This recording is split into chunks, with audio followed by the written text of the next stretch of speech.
இந்த ஞாயிற்றிலே ஆண்டவராய் இயேசு கிறிஸ்து பவனியாக பேரணியாக எருசலேமுக்குள்ளாக அவர் வருகின்ற அந்த நிகழ்வை மிக அழகாக நற்செய்தியாளர்கள் நமக்கு பதிவு செய்து நமக்கு கொடுத்திருக்கின்றார்கள்.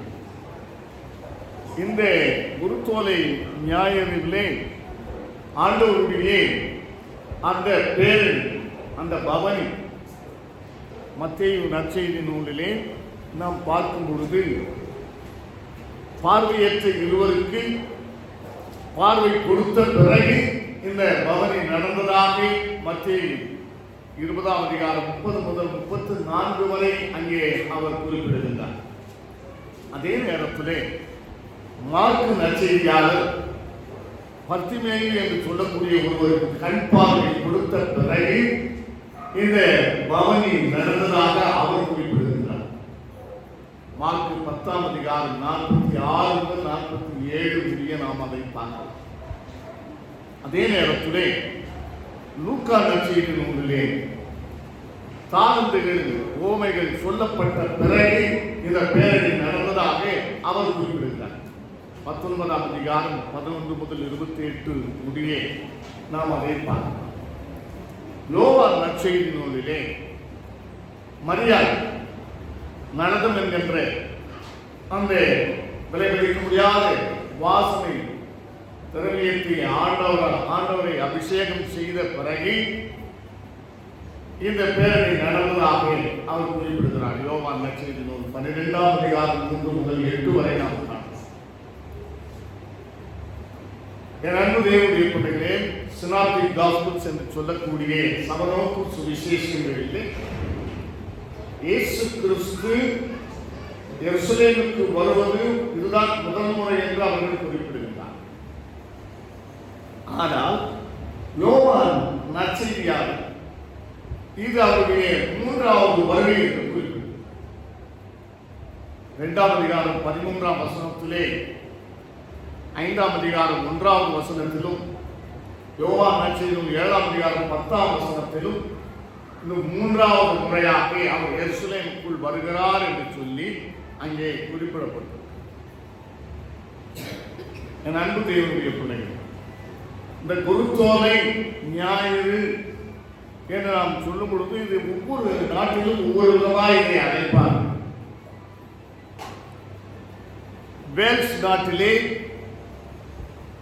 இதை ஒலிவ ஞாயிறு என்று அவர்கள் அதை அனுசரித்து கொண்டாடுவார். ரஷ்யாவிலே காற்றாடி இலை ஞாயிறு என்று இதை சொல்லி இதை கொண்டாடுவார். இப்படி ஒவ்வொரு நாட்டிலும் ஒவ்வொரு விதமாக குருத்தோலை ஞாயிறை கொண்டாடி கொண்டு வருகின்றார்கள். யோவானின் கூற்றுப்படி இந்த பேரணி, இந்த பவனி பஸ்கா விழா கொண்டாட்டத்தின் போது ஆட்டுக்குட்டியை பலியாக வெட்டப்பட்ட ஒரு நிகழ்வுக்கு அதை அனுசரிப்பதற்காய் சுற்று வட்டாரத்தில் இருக்கிற அனைத்து யூத மக்களும் அங்கே ஒருங்கிணைந்து கூடுவார்கள். ஏறக்குறைய 2 லட்சம் பேருக்கு அதிகமான கூட்டம் அங்கே கூடி அந்த பஸ்கா ஆடு வெட்டுகின்ற அந்த பலி கொண்டாட்டத்தை அவர்கள் கொண்டாடுகின்றார்கள். ஆகவேதான் இயேசுவின் திருப்பவனியின் போது 2 பேரணிகள் அங்கே நடைபெற்றது என்பதை நாம் அறிவோம். இந்த செய்தியை நீங்கள் ஏற்கனவே கேட்டிருந்தாலும் கூட நீங்கள் மீண்டுமா உங்களுக்கு அதை நினைவுபடுத்த வேண்டும் என்று நான் விரும்புகின்றேன். இயேசு கிறிஸ்து பவனியாய் வந்துகின்ற அந்த வேளையிலே தான் எருசலேம் நகரத்திலே கிழக்கு பகுதியில் பெத்பகே என்று தொடங்கி எருசலேம் பேராலயத்தை நோக்கி ஒரு பேரணி,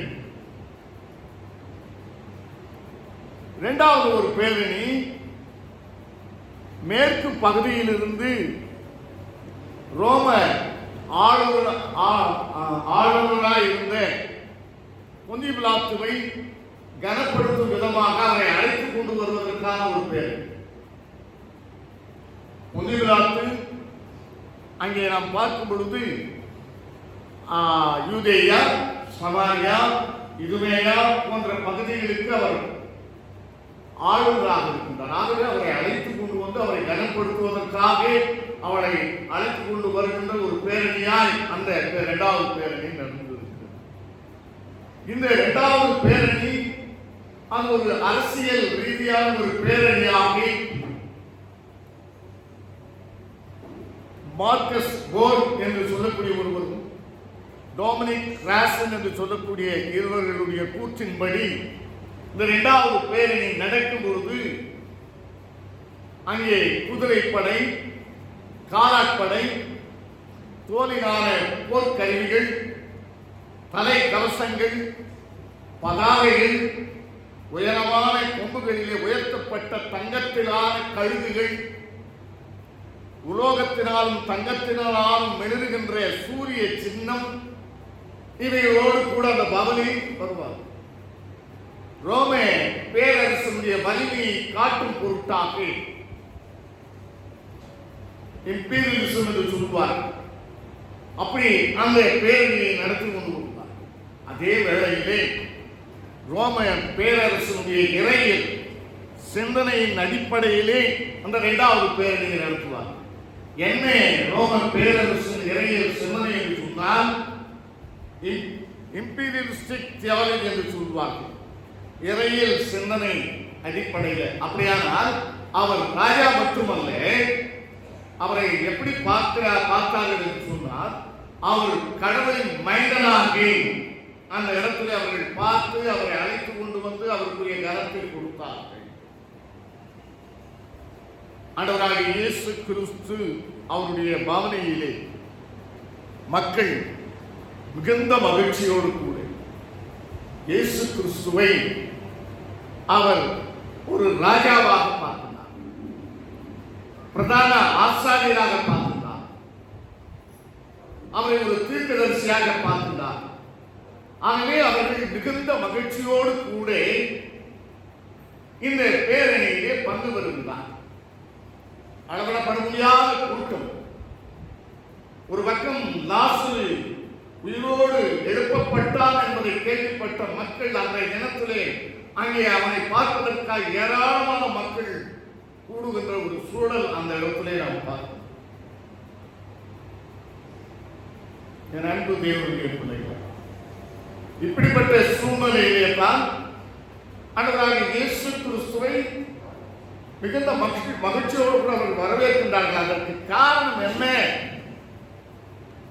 இயேசுவின் திருப்பாவனையை மக்கள் ஏற்றுக்கொண்டு இயேசு கிறிஸ்துவை கிறிஸ்து என்கின்ற ஒரு பெயரை அவர் கொடுக்கின்றார்கள். ரொம்ப அழகா கிறிஸ்தாஸ் என்று சொல்லக்கூடிய அந்த கிரேக்க பதத்துக்கான அந்த பொருள் எபிரேயத்திலே மேசியா என்று சொல்லக்கூடிய அவரை ஒரு விடுதலையாளராக அந்த மக்கள் பார்த்தார்கள் என்பதை நாம் புரிந்து கொள்ள அழைக்கப்படும்.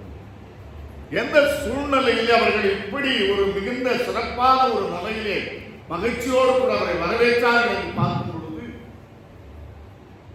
அன்றைய சூழ்நிலையிலே யூத பொருளாதாரம் எப்படி இருந்தது என்பதை நாம் உருவாக்கிக் கொள்ள வேண்டும்.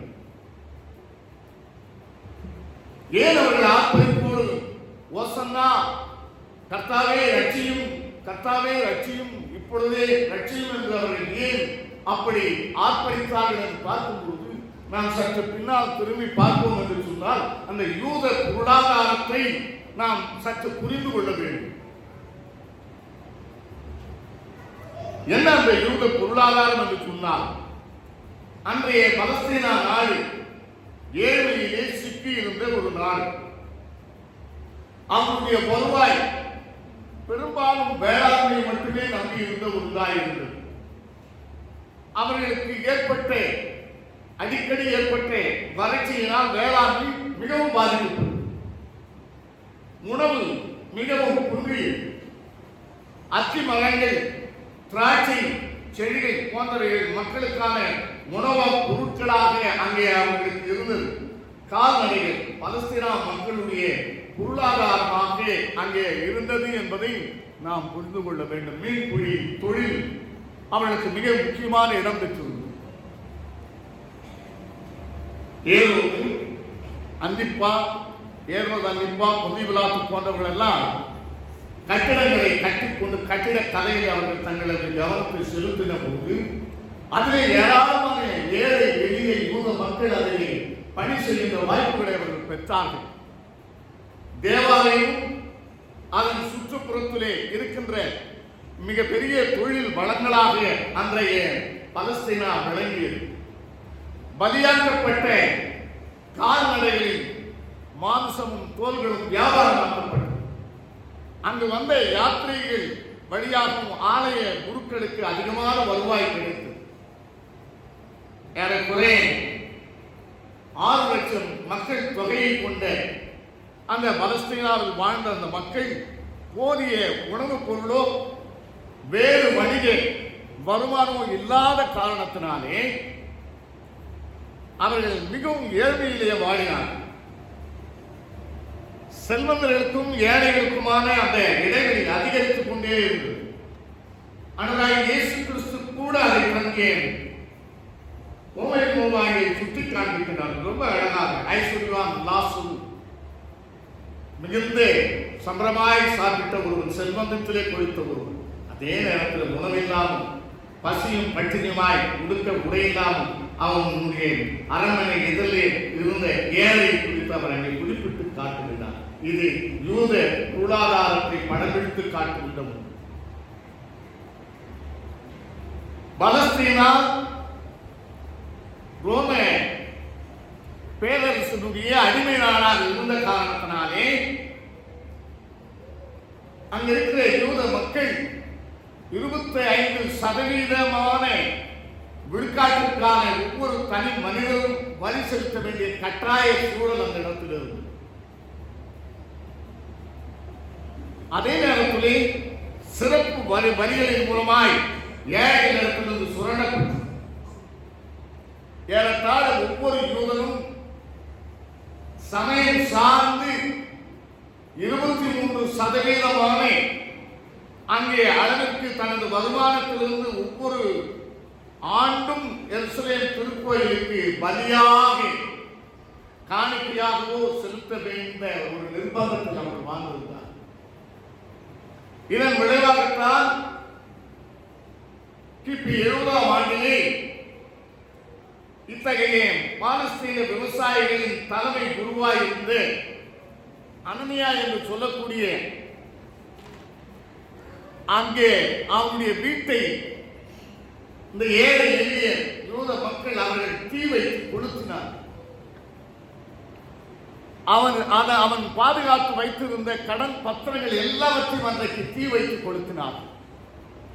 பலவிதமான பலிகளும் வித்தியாசமான காணிக்கைகளும் திருக்கோவில் மக்களிடம் வசூலிக்கப்பட்டது.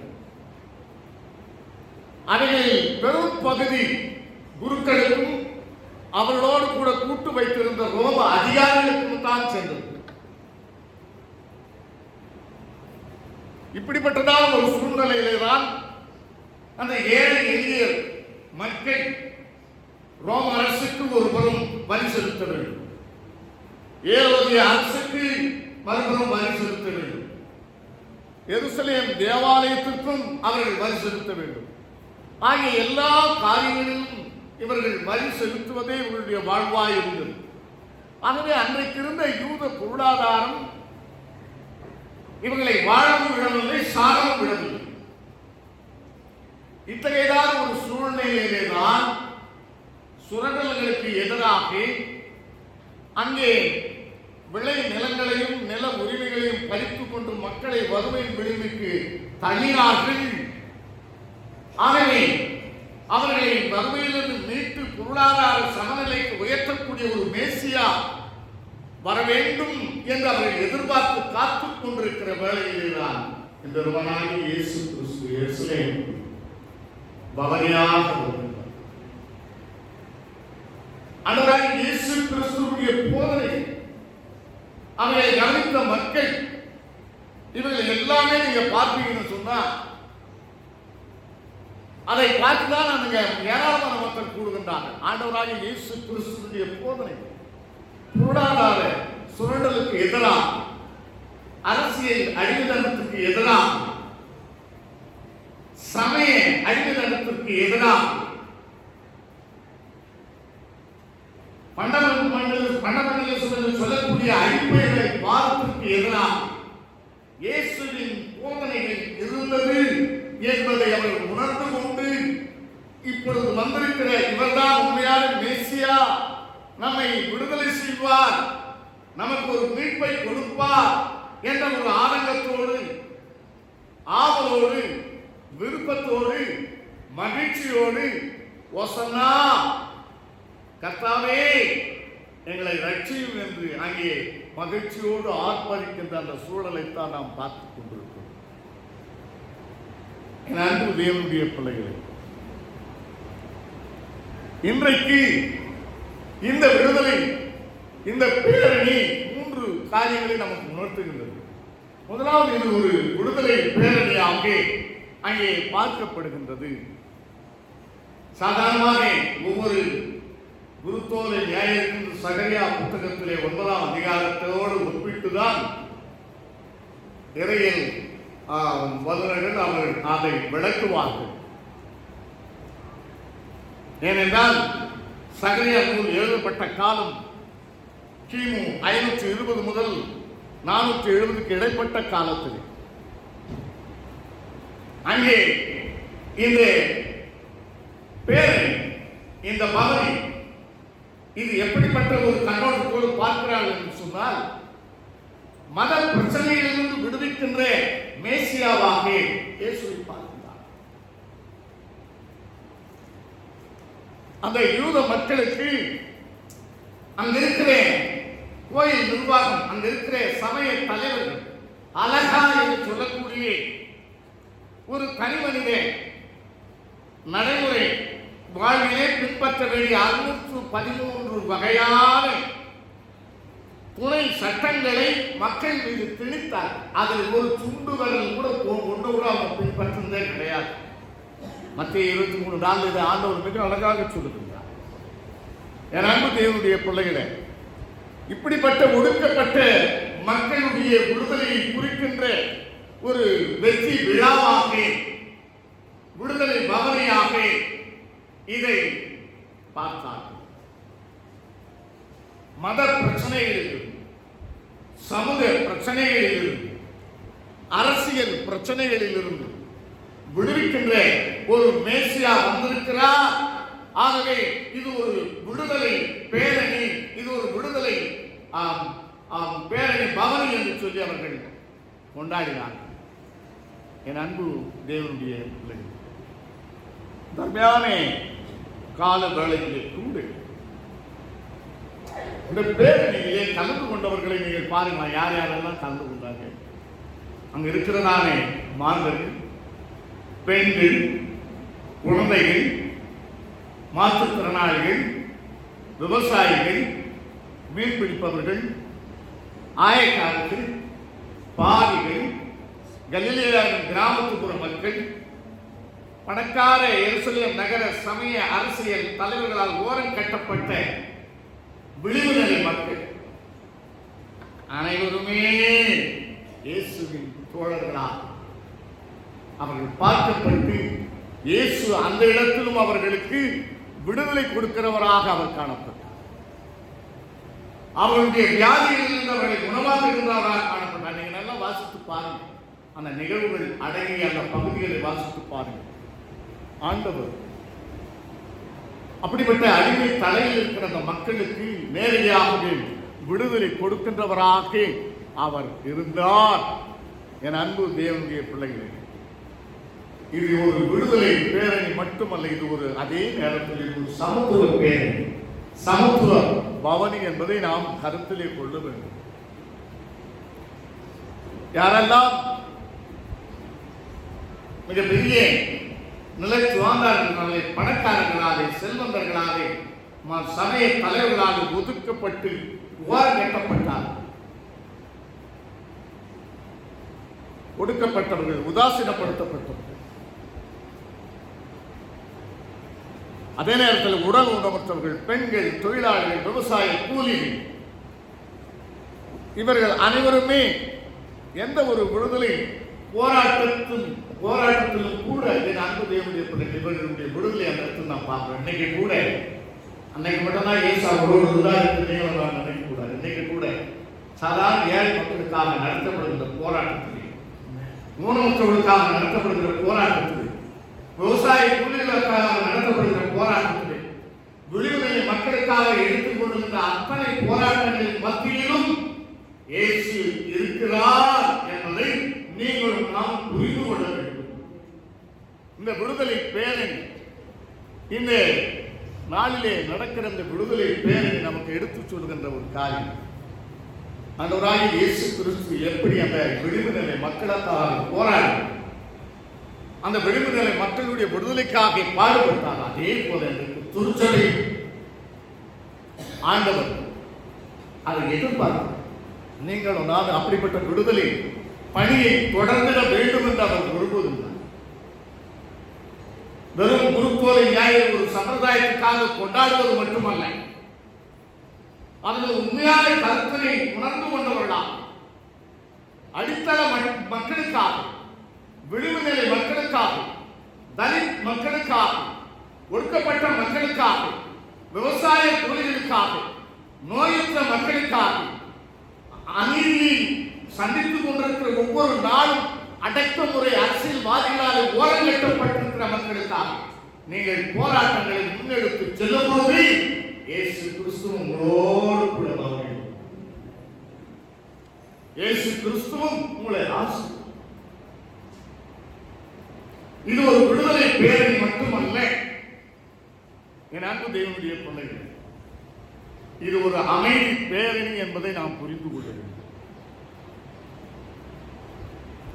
அமைதி பேரணி இந்த நாளிலே நடக்கும் எல்லா சம்பவங்களையும் செயல்பாடுகளையும் நாம் உற்று கவனிப்போமானால் திரும்ப திரும்ப வருகின்ற ஒரு கருத்து என்னவென்று சொன்னார், சமாதானம், அமைதி. இதுதான் திரும்ப திரும்ப ஒரு ஆகவேதான் சமாதானத்திற்கு அடையாளமாகிய கழுதையை குறித்து, சமாதானத்துக்கு அடையாளமாகி குருக்கோலை குறித்து நாம் சிந்தனை செய்வோம். என் அன்பு தேவனுடைய பிள்ளைகளே, இந்த அமைதி, சமாதானம் என்கின்ற வார்த்தை எபிரேய மொழியிலே சாலோ, கிரேக்க மொழியிலே ஐன் என்கிற வார்த்தை பயன்படுத்தப்பட்டிருக்கிறது. ஆக இந்த சமாதானம் நம்ம இந்திய மக்கள் இந்த சமாதானம் என்று சொல்லி எப்படி பார்க்கிறார்கள் என்று சொன்னால், சாந்தி என்ற உணர்வோடு அவர்கள் பார்க்கிறார். சீனர்கள் இந்த சமாதானம் என்ற வார்த்தை அவர்கள் எப்படி பார்க்கிறார்கள் என்று சொன்னால், ஒன்றிணைந்து வாழ்கிற உணர்வு, அதுதான் சமாதானம் என்று அவர்கள் பார்க்கிறார். கிறிஸ்துவர்களாகிய நீங்களும் நாம் எப்படி பார்க்கிறோம் என்று சொன்னார், நிறைவு, எல்லா காரியங்களிலும் நிறைவோடு நாம் சிந்திக்கும் பொழுது இவை அனைத்துமே கூட்டுறவாய் நமக்கு அங்கே காணப்படும். சமாதானம் பண்ணுகிறவர்கள் பாக்கியவான்கள், அவர்கள் தேவனுடைய புத்திரர் எனப்படுவார்கள். என் அன்பு தேவனுடைய பிள்ளைகளே, இந்த சமாதானம், இந்த அமைதி, பாதுகாப்பையும் சங்கீதம் 4:8 பாதுகாப்பு, அங்கே சமாதானம், பாதுகாப்பு, அங்கே திருப்தியும், ஏசாயா 26:3 வாசிக்கும் பொழுது திருப்தி, சங்கீதம் 122:6-7 வாசிக்கும் போது செழிப்பை, அதே நேரத்திலே யுத்தமில்லாத அமைதியை குறிக்கக்கூடிய ஒரு சொல்லாக 1 சாமுவேல் 7:14. இந்த அமைதி, இந்த சமாதானம் ஒவ்வொரு குடும்பத்திலும், ஒவ்வொரு தனி நபரிடத்திலும், ஒவ்வொரு திருச்சபையிடத்திலும், ஒவ்வொரு சமூகத்தினரிடத்திலும், ஒவ்வொரு நாட்டிலும் இந்த அமைதி, இந்த சமாதானம் நிலைப்படுத்தப்பட வேண்டும் என்ற நோக்கத்தோடு எம்பெருமானார் இயேசு கிறிஸ்து பவனியாக இது ஒரு அமைதியின் பவர், அமைதியின் பேர். என் அன்பு தேவனுடைய பிள்ளைகள், இந்த அமைதி அடக்கு முறைக்கு எதிரான ஒரு அமைதி என்பதை நாம் புரிந்து கொள்ள அழைக்கப்படுகிறது. Peace against oppression. இந்த அமைதி பிரிவினைகளுக்கு எதிரான ஒரு அமைதி. Peace against division. இந்த அமைதி அடிப்படை வாதத்திற்கு எதிரான ஒரு அமைதி. Peace against fundamentalism. லூக்கா 19:2. ஆக இந்த அமைதியை நாம் பெற்றுக்கொள்ள வேண்டும். உண்மையாகவே இப்படிப்பட்ட அமைதி, இப்படிப்பட்ட சமாதானம் நம்மிடத்தில் காணப்படுகிறதா? அமைதியுள்ள ஒரு வாழ்வு நாம் வாழ்கிறோமா?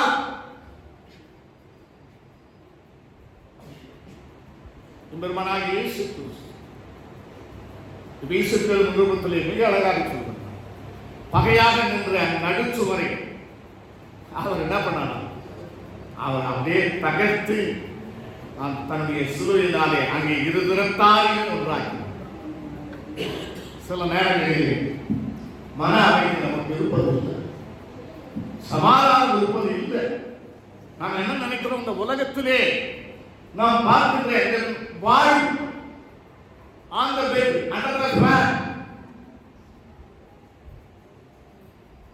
உலக ஐஸ்வர்யத்தினால் நிரப்பப்பட்ட ஒரு காரியம். இதுதான் சமாதானம் நம்ம நினைக்கிறோம், நிம்மதி என்று நினைக்கிறோம்.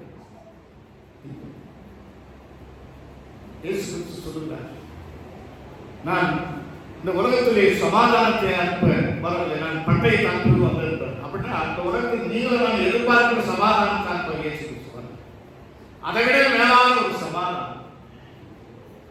நாம் ஒருவருக்கொருவர் புரிந்து வாழ வேண்டும். ஒருவருக்கொருவர் என்ன பண்ணலாம்? குடும்பம் உங்களால் மட்டும் சொல்லுமா, எல்லா மனுஷனும் சமாதானமா இருங்க. இதுதான் கொஞ்சம் கஷ்டம்ன்றார் பவுல். சில நேரங்களிலே நம்முடைய உணர்வுகளுக்கு நாம் இடம் கொடுத்துருவோம். We should not slave under emotion. உணர்ச்சிகளுக்கு நாம் இடம் கொடுக்கக்கூடாது. உடனே சுருன்னு போவோம். பேர் ஆண்டவரை பிடிக்க வரும்பொழுது அப்படித்தான் உணர்ச்சி வசப்பட்டதுனாலே பட்டயத்தை எடுத்து மல்குஸ் என்பவருடைய காதலை வெட்டினார். ஆண்டவர் சொல்றார், பேதவே உன் பட்டயத்தை உன்னுடைய அறையில் உரையை போடு. பட்டயத்தை எடுக்கிறவன் பட்டயத்தினாலே சாவான்.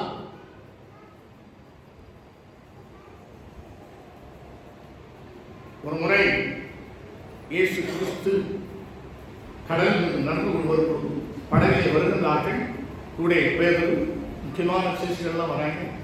தூரத்தில் பார்த்து ஆவேசம் என்று கருதுகிறார்கள். ஆனால் இயேசு நான் தான் பயப்படாமல் உடனே பேர்கள், ஆண்டவரே நீரே ஆனால் நான் வரட்டுமா, நான் இறங்கி வரட்டுமா? உடனே உணர்ச்சி வசப்படுறான். பேருடைய கேரக்டர் நீங்க நல்லா பாருங்க, எது கேட்டாலும் உணர்ச்சி வசப்படும். ஆண்டவருடைய கல்லறையில போய் முதல் போய் அப்ப போய் என்ன பண்ணுவோம்? ஆண்டவர் சொல்றான், ஆண்டவரே யார் உங்க மருந்து, நான் உங்க மருந்தளிக்க மாட்டோம், நீ சாப்பிடு, நீ மரணம் அடையணும். ஆண்டவர் சொல்றாரு, அப்படியே சாத்தானி. அங்க ரொம்ப அழகா அந்த பேர் ஆண்டவருக்கு வருவது. சத்தியமா யாருமே எனக்கு தெரியாது, சபிக்கணும் சத்தியம் பண்ணவும் கிடைக்கும். உணர்ச்சி வசம். ஆகவேதான் அந்த நிகழ்வில் நாம் புரிந்து கொள்ள வேண்டிய ஒரு பாடம். இந்த அமைதி என்ற பேரை ஆண்டவர் நடத்தி அந்த சூழ்நிலை நீங்களும் நான் அமைதிக்கு நம்மை இடம் கொடுக்க வேண்டும். We should not slave under emotion. எல்லாரும் இருக்கிறாங்க சீசருங்க. இவன் என்ன கேட்கிறான்? ஆண்டவரே நான் வரட்டுமா?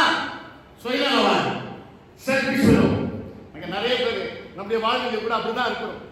சுயநலமுள்ளவர்களா வாழ்ந்து கொண்டிருக்கிறாங்க. அமைதி இல்லை. நான் மட்டும் வாழ்ந்தா போதும், என் மனைவி மக்கள் மட்டும் வாழ்ந்தா போதும், என்னுடைய உறவினர்கள் மட்டும் வாழ்ந்தா போதும், என்னுடைய ரத்த கலப்பானவர்கள் மட்டும் வாழ்ந்தா போதும், மற்றவர்களை குறித்து எனக்கு அக்கறை இல்லை. என் அன்பு தேவனுடைய பிள்ளை, இந்த பேருடைய கேரக்டர் இருந்தால் we should not slave selfishness. அப்படி இருக்குமானா அங்கே அமைதி இருக்காது. மூன்றாவது ஒரு காரியத்தை நாம் இதில் பார்க்கும்போது we should not slave under situation. சூழ்நிலைக்கு நாம் அடிமையாக கூடாது. ஆண்டவர் சொன்னார் வராங்க, இவனும் இறங்கி நடந்து போனான். இயேசு கிறிஸ்துவை பார்த்து கொண்டு போகிற ஒரு வரையிலே ஒன்றும் நடக்கல, நல்ல கடவுள் தான். ஆனால் இயேசு கிறிஸ்துவை பார்ப்பதை விட்டுவிட்டு காற்றையும் கடலினுடைய அலையும் கொந்தையும் பார்த்தபோது தபால் சூழ்நிலை கையாள். என் அன்பு பிள்ளைகள், நீங்களும் நாம் சூழ்நிலைக்கு அடிமையானவர்களாக நாம் வாழக்கூடாது. We should not slave under situation. சூழ்நிலையில் வரும், ஆனால் அந்த சூழ்நிலையில் ஏற்படக்கூடிய சக்தி ஆவியானவர் உண்மையாக நமக்குள் இருப்பார். எல்லாம் ஒரு அங்கே சொல்லுங்க, நல்லா சத்தமா சொல்லுங்க. We should not slave under situation. யோசேப்புக்கு ஒரு பயங்கரமான சூழ்நிலை வந்தது. அவனுக்கு மிகப்பெரிய ஒரு சோதனை வந்தது. போத்திபாரினுடைய மனைவியிடத்திலிருந்தே சோதனை வந்தது. ஆனால் யோசேப்போடு கூட தேவனுடைய ஆவியானவர் இருந்தார். அவர் அந்த சூழ்நிலையை தன் காலின் கீழாக போட்டு பிரித்து எல்லாவற்றையும் என்னிடத்தில் ஒப்படைத்தவருக்கு நான் விரோதமாய் பாவம் செய்வது எப்படி என்று ஓடி போனார்.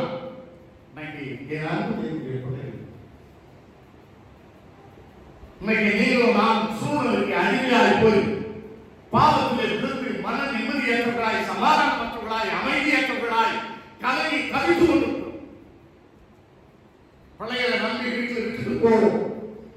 ஆனா பிள்ளைகள் இந்த செல்போனை வச்சு அந்த இன்ஸ்டாகிராம் இதெல்லாம் உள்ள முழுகிட்டார்கள். கடைசியில அவங்க பாவத்தில் இருந்து நம்ம அந்த குழுவே ரொம்ப ஜாகிரதையா ஆண்டவர் நடத்துகின்ற அமைதி பேர் உங்களுக்கு எனக்கு உண்மையான அமைதியை கொடுக்க வேண்டும். தேவனுடைய பிள்ளைகளாகி நீங்களும் நாம், அபிஷேகம் பெற்றவர்களாகி நீங்களும் நாம், கர்த்தருடைய ஆவியானவரால் நாம் அபிஷேகம் பண்ணப்பட்டிருக்கிறோம் என்று சொல்கிற நீங்களும் நாம் இந்த அமைதிக்கு குந்தகம் ஏற்படுகின்ற எல்லா காரியங்களை விட்டு தூரமாய் விலக வேண்டும். அதான் ரொம்ப முக்கியமான, ரொம்ப பொறுமை வேணும் நமக்கு. இயேசு கிறிஸ்து மிகுந்த நீடிய பொறுமையுள்ளவராக, அவசர குடுக்கையாக அல்ல, எல்லாவற்றையும் நிதானித்து யோசித்து பார்த்து முடிவெடுக்கக்கூடியவராக இருந்தார். என் அன்பு இன்றைக்கு நீங்களும் நான் கூட அமைதி வழியிலே வாழும்படியாய் நம்மை ஆண்டவர் அழைக்கிறார். உலகம் முழுவதும் இன்றைக்கு அமைதி இல்லை. அமெரிக்க அதிபர் ட்ரம்ப், சீன அதிபர், கொரியாவுடைய அதிபர், அங்கே ரஷ்யாவுடைய அதிபர், இப்படி எல்லாருமாய் சேர்ந்து இன்றைக்கு அமைதியை குலைத்துக் கொண்டிருக்கிறார்.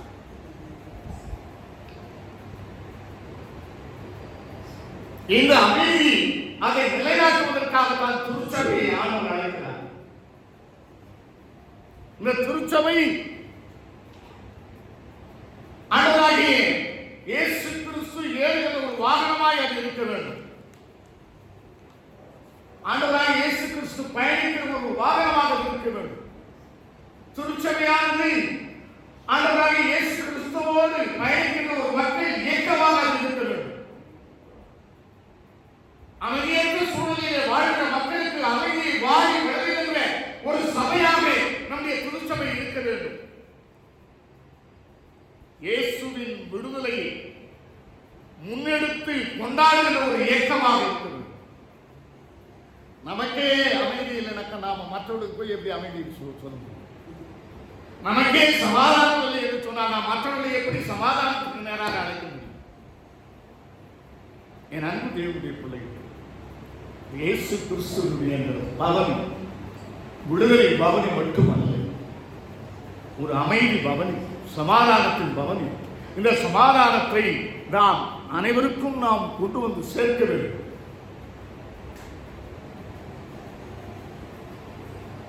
என் அன்பு தேவனுடைய பிள்ளைகள், மூன்றாவதாக இந்த பவனி, இது ஒரு சுத்திகரிப்பு பவனி என்பதை நாம் மறந்துவிடக்கூடாது.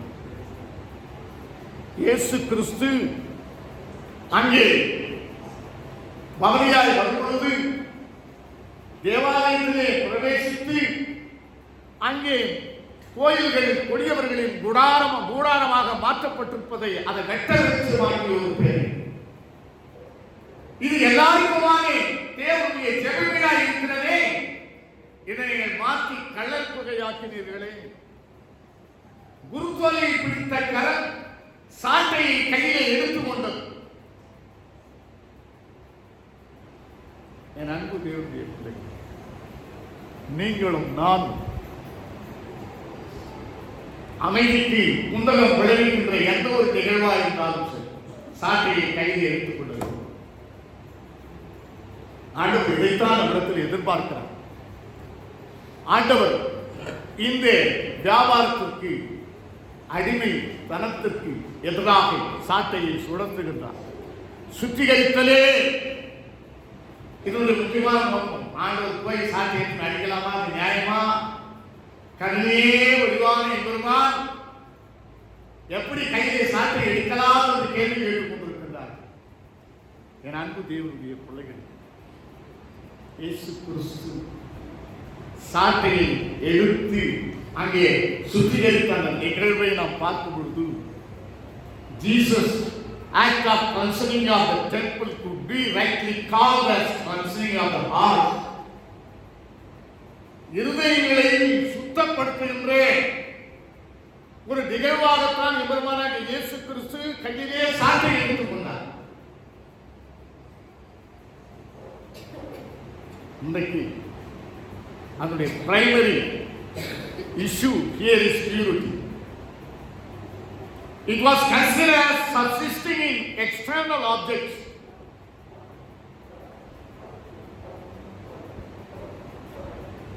And anti-purity act.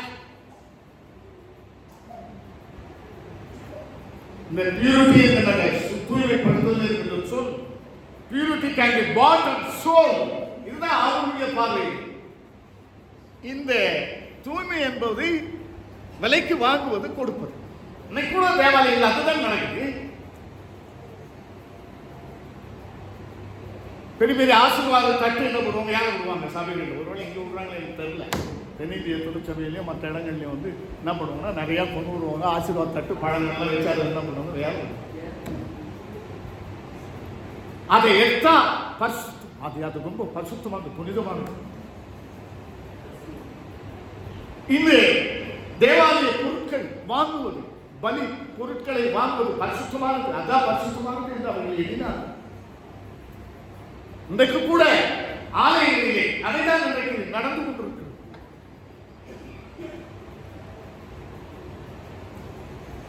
Purity can be bought and sold. என் அன்பு தேவனுடைய நீங்களும் நான் அதல்ல தூய்மை. ஆனா நம்ம பார்க்கிறாங்க,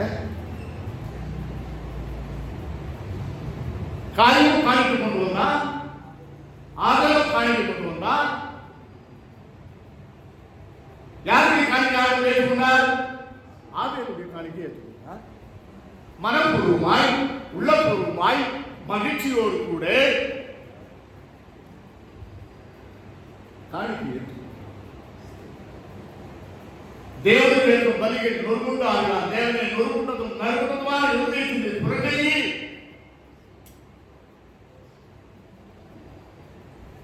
இந்த தூய்மை என்பது உள்ளத்திலே அந்த தூய்மை வரும். Those who are pure in their heart, they are going to see God. உள்ளத்திலே தூய்மையுள்ளவர்கள் மட்டுமே இயேசுவை காண முடியும், ஆண்டவரை காண முடியும்.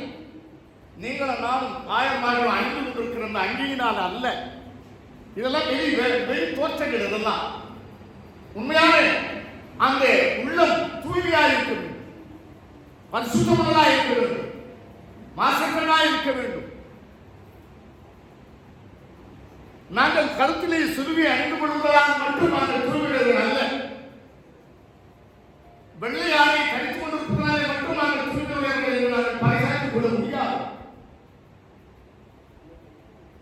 ஒரு பக்தன் பாடினார், நீத்தை புனைந்த நீராட போய் என்னையே மகனே, மாறி பிறக்க வகை இருந்தாய் இல்லையே, ஏற்றில் கிடக்கும் 7 கோடி மந்திரத்தில் என்ன கண்டாய், ஆற்றில் கிடந்து துறையறிந்தாய் இல்லையே.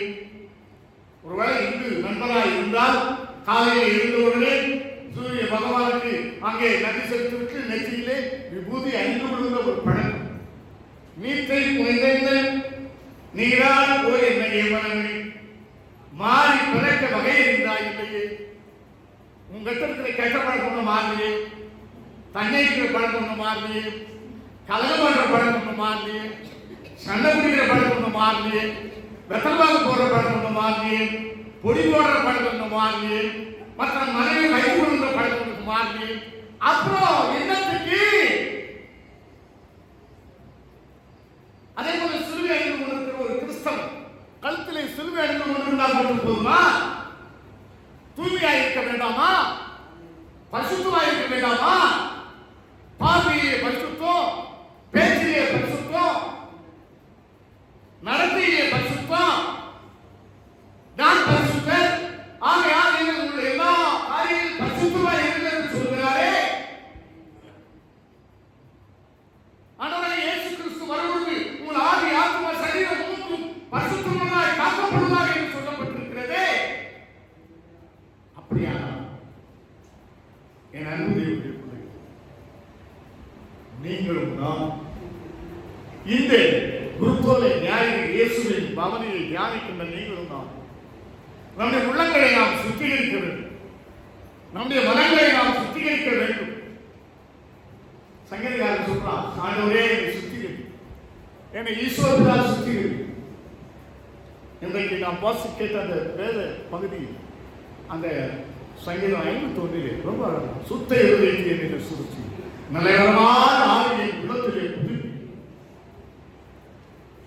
ஆகவே நான் இந்த சுத்திகரிப்பு an anti-purity act, இரண்டாவதாக an act of solidarity. Through the cleansing of the temple, Jesus is pleading for an open scripture. திறந்த ஒரு ஆன்மீக காரியத்துக்கான ஒரு அறைகோல் இருக்கின்றார். ஏசாயா 56 6 8 வாசித்து பார்க்கலாம். நாம எப்பொழுதெல்லாம் உண்மையை நாம் நடைமுறைப்படுத்துகின்றோமோ, whenever we practice truth, we indeed worshiping God who is in spirit, the spiritual presence of God, and our truthful life replace the need for temple. 118 சங்கீதத்தை நாம் வாசித்திருக்கிறோம். ஆனால் 118 சங்கீதம் எந்த ஒரு சூழலில் எழுதப்பட்டிருந்தது சொன்னால், இயேசு கிறிஸ்து பிறப்பதற்கு முன்பதாக 163 அங்கே ஒரு கொடுங்கோல் மன்னன் அந்தியோகஸ் என்று சொல்லக்கூடிய ஒரு கொடுங்கோல் மன்னன் கிமு 167 ஆண்டிலே சீரிய மன்னன் அந்தியோகஸ் என்று சொல்லக்கூடிய அவன் எருசலேம் தேவாலயத்திலே பந்தி வைத்து அதை பலியிட்டு அந்த தேவாலயத்தை அசுத்தம் பண்ண விருது சேதம் யாரால் பண்ணி கொண்டிருக்க அத்தனை பேரும் அவன் கொண்டு முடித்தான். யாரெல்லாம் தோராவை கடைபிடிக்கிறார்களோ, தோரா என்று சொல்லக்கூடிய அந்த பஞ்சாங்கத்தை கடைபிடிக்கிறார், அவை எல்லாருமே சாவச்சு. ஆகவேதான் அதை எதிர்த்து யூதாஸ் மகபேஸ் என்று சொல்லக்கூடிய ஒருவர் ரொம்ப அவனை அடித்து விரட்டி துரத்தி அதை பரிசுத்தப்படுத்தினார். அந்த நாளை நினைவுகூறும்படியாகத்தான் ஆதி திருச்சபை மக்கள் இந்த குருத்தோலை ஞாயிறு ஒரு சுத்திகரிப்பின் பேரில் இயேசு கிறிஸ்துவும் அவ்வாறேதான் இந்த தேவாலயத்தை சுத்திகரிக்கின்ற அந்த நிலையில் அவர் இருந்தார் என்று நாம் புரிந்து கொள்ள அழைக்கிறோம். ஆகவே an anti-purity act, an act of solidarity. அது மட்டுமல்ல, மெசாயனிக் ஆக்ட், ஒரு மேசியா வருகையை குறித்து முன்னர் இருக்கின்ற ஒரு காரியமாக இந்த சுத்திகரிக்கும் பேரணி நடக்கிறது. எரேமியா புத்தகம் 7ஆம் அதிகாரம் 1 முதல் 3 வரையிலும், குறிப்பாக 11ஆம் வசனம், சகரியா 14ஆம் அதிகாரம் 28ஆம் வசனத்தில் கூட நாம் பார்க்கிறோம். The cleansing of the temple is continued of the prophetic traditions. This prophetic utterance not only give us a critical view of wrong things happening in the temple. தவறான காரியங்கள் ஆலயங்களில் நடைபெறுவது மட்டும் அதை எடுத்துக்கொண்டு சொல்லுகிற ஒரு காரியமாக அது பார்க்கப்படுவதில்லை. But also points towards a new understanding of the temple in the end time. இந்த முடிவு காலங்களில் இன்றைக்கு ஆலயங்கள் எப்படி இருக்கிறது என்பதை நாம் புரிந்து கொள்ள வேண்டும் என்பதற்காக